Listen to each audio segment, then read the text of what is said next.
Graça e paz. Conectados com a palavra de hoje, tem como base Hebreus capítulo 12, versículo 29, que diz assim: pois o nosso Deus é fogo consumidor. O que significa isso? Nosso Deus é fogo consumidor. Deus é plenamente justo, totalmente santo. A sua santidade jamais tolera o pecado e a sua justiça exige a punição da transgressão de sua lei. Se houver transgressão, deve haver punição.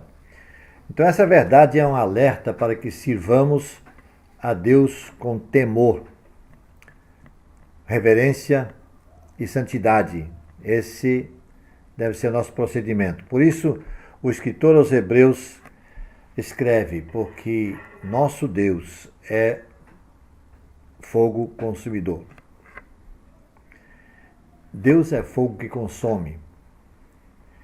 Em diversas ocasiões aparece na Bíblia fogo sempre direcionado com Deus ou relacionado com Deus de alguma forma. Muitas vezes representa o símbolo da sua presença de Deus. Foi assim, por exemplo, na aliança que fez com Abraão, em Gênesis 15, versículo 17. Diz assim: depois que o sol se pôs, veio a escuridão, e eis que um fogareiro esfumaçante, com uma tocha acesa, passou entre os pedaços dos animais. Toda aquela cerimônia que simbolizava e representa ali o pacto que Deus faz com Abraão. Também na convocação de Moisés, quando este lá no deserto avista uma sarça ardente, Êxodo capítulo 3, versículo 2. Na coluna de fogo que acompanhava os israelitas, já na liderança de Moisés, já no capítulo 13 de Êxodo, versículo 21, e por aí. Tem vários outros exemplos. Sem dúvida, a associação mais marcante do fogo de Deus no Antigo Testamento diz respeito à sua santidade. A santidade é um dos atributos morais de Deus. Ele é plenamente santo, totalmente santo. Ele próprio é a fonte da verdadeira santidade. A Bíblia diz que dele não provém o mal. A santidade de Deus é tamanha que os seus olhos não podem contemplar a iniquidade. Abacuque vai dizer isso no primeiro capítulo, versículo 13. Então tudo isso significa que o homem pecador não pode se aproximar de Deus de qualquer maneira, jamais, jamais. Quando Deus desceu em uma coluna de fogo no Monte Sinai, os israelitas foram avisados para não ultrapassarem certo limite. Vai até tal limite, mas dali não passa. Do caso contrário, eles seriam destruídos. Êxodo capítulo 19, versículo 18 a 21. Quando Moisés subiu outra vez ao Monte Sinai para receber a lei de Deus, a Bíblia diz que o aspecto da glória do Senhor era como fogo consumidor. Êxodo 24, 17.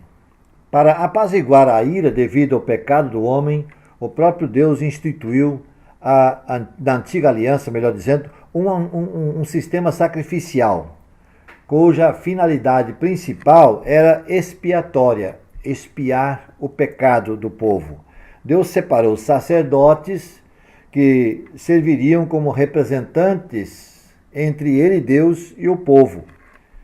Esses sacerdotes cuidariam dos sacrifícios, que ocasionalmente deveriam ser oferecidos, depois regularmente, regulamentando as datas certas e os momentos certos para isso. E o fogo que desceu e acendeu o altar, onde eram oferecidos sacrifícios, foi enviado pelo próprio Deus. Lá no livro de Levítico fala que o fogo saiu de diante de Deus e consumiu a oferta queimada. Levítico capítulo 9, versículo 24. Esse mesmo fogo, porém, logo depois, também consumiu os filhos de Arão, que eram também sacerdotes, mas ousaram trazer fogo estranho diante de Deus. Levítico 10, 1 a 3. Popularmente nós diríamos, eles haviam pisado na bola. E ao oferecerem o seu sacrifício, que seria na mente deles apenas um ritual, Deus não aceita e eles são consumidos no fogo. Nosso Deus é fogo consumidor. O escritor da carta aos Hebreus diz que ele é esse fogo consumidor que faz referência a essa citação de Deuteronômio 4, versículo 24. E nesse texto Moisés prepara os israelitas para entrarem na terra prometida. Então ele exorta o povo a serem obedientes a Deus e alerta acerca do perigo da idolatria que eles encontrariam pela frente nos povos que ali habitavam. Moisés avisa que Deus não toleraria adoração dividida. Ele exige ser o único adorado. E nesse contexto, o escritor bíblico então escreve: porque o Senhor teu Deus é fogo que consome, porque é um Deus zeloso. Deuteronômio 4, 24. Já no capítulo 12 da carta aos Hebreus, o escritor fala sobre a necessidade do cristão perseverar na fé. Ele diz que o crente deve imitar o exemplo de Cristo e exorta o redimido a viver de um modo que agrade a Deus.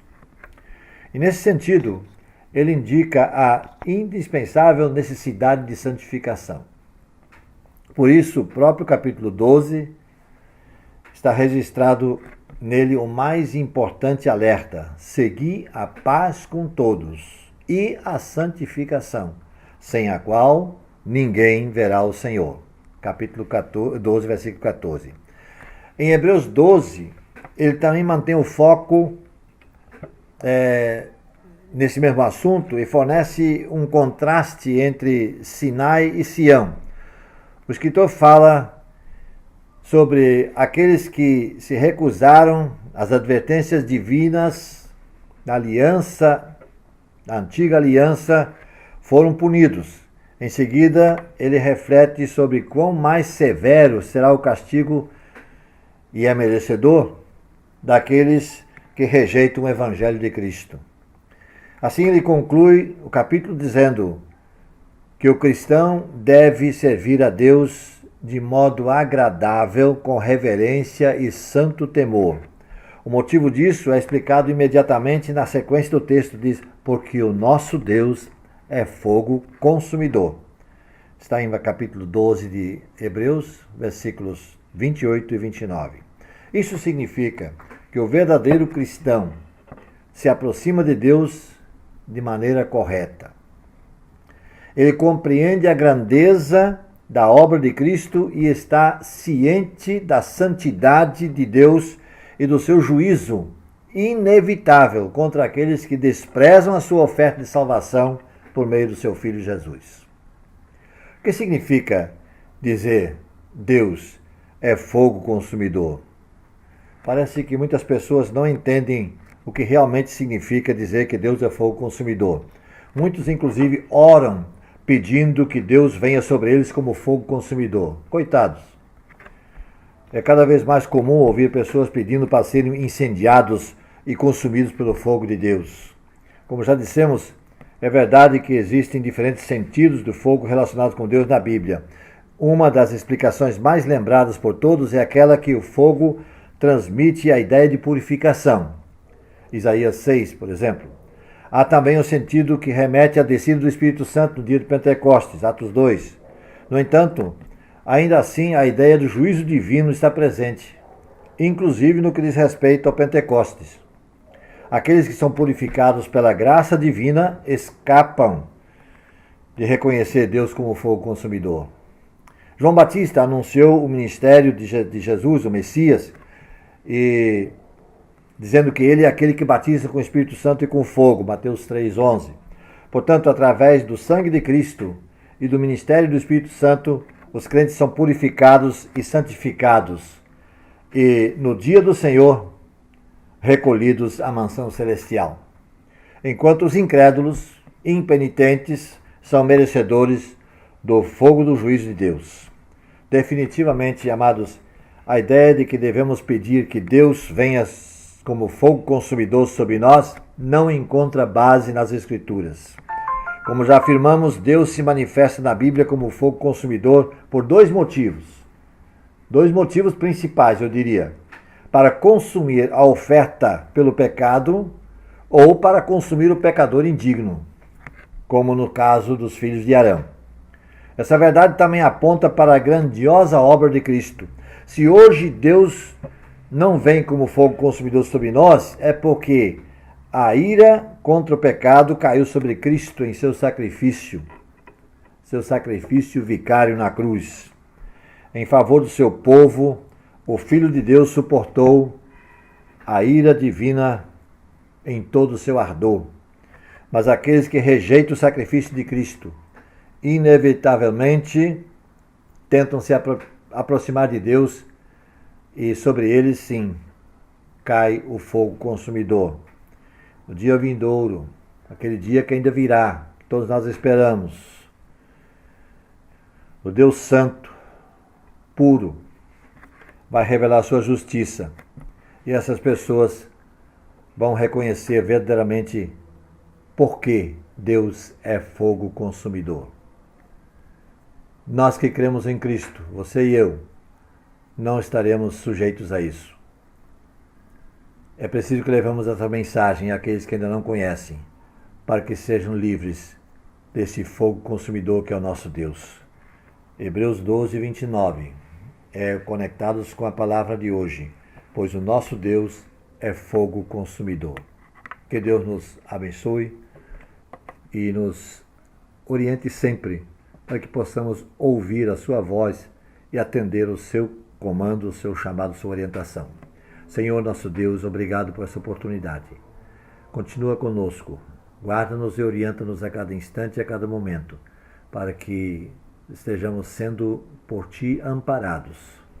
Obrigado porque Cristo nos salvou e não estamos mais sujeitos a sermos atingidos pelo fogo consumidor que Tu és e serás para todo aquele que não quis aceitar Jesus como seu Salvador único e pessoal. Ó Deus, ajuda-nos a sermos testemunhas Tuas, a levarmos essa mensagem com muito mais intrepidez do que temos feito, para que outras pessoas conheçam quem Tu és e para que sejam livres do fogo consumidor que és Tu, para todo aquele que rejeita Cristo.